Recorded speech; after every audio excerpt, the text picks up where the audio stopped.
Well, for more on that event, we can cross to France 24's business editor, Brian Quinn. Hi, Brian. Now, presumably, one of the major issues at the air show is the crisis at Boeing. After two of the US-built planes crashed in recent years, they'll be scrabbling to reassure clients, surely. Absolutely, Olivia. It is a beautiful day here at Le Bourget for this air show, but there is definitely a cloud hanging over it, and it is that 737 MAX crisis. Boeing gave a press conference early this morning to kick off the event. They say that they are committed to sticking with the 737 MAX. They say they've done 280 test flights with new software, the updated version of the MCAS software that's been blamed in those two crashes. They say that safety is sacred at their company and they're looking to move forward. But it's clear that they're doing damage control here. It's a spirit of humility that CEO Dennis Muhlenberg said that Boeing would be bringing to this show. And that's what we've seen so far from them. The Boeing 737 MAX crisis has cost them, obviously, a lot of confidence and a lot of money. There are 500 planes around the world parked waiting for the clearance to fly again. We don't know when that will be. And there is a compensation for airlines that Boeing will owe, as well as some, I think, 75 lawsuits pending against them for those two crashes. And given the climate in the industry, that's not the only issue dampening spirits there.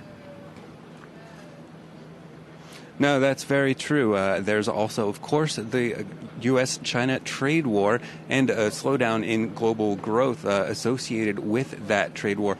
Orders are, in fact, way down for both Boeing and Airbus so far this year.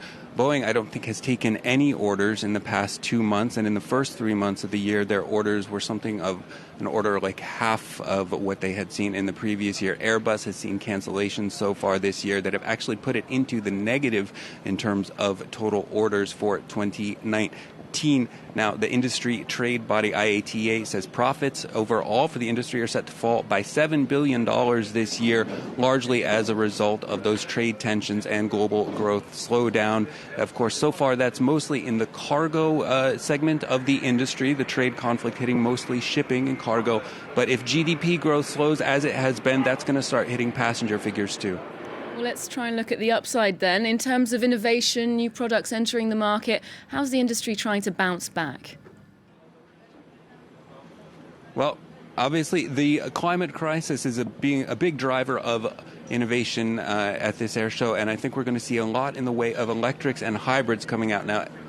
In the industry overall, for actual passenger craft, it's probably still decades away, actual electrics. But Airbus, for one, has pledged to cut its CO2 emissions by 75% by 2050. They're considering rolling out sometime in the next, say, 5 years, developing with Rolls-Royce, I believe it is, the engine maker, a hybrid engine for the successor to their A321neo plane. There's also going to be a lot of electric taxis, things like that here. So I think electrics and hybrid will be a big focus of this show in terms of innovation. Thank you very much, Brian Quinn there, joining us from Le Bourget.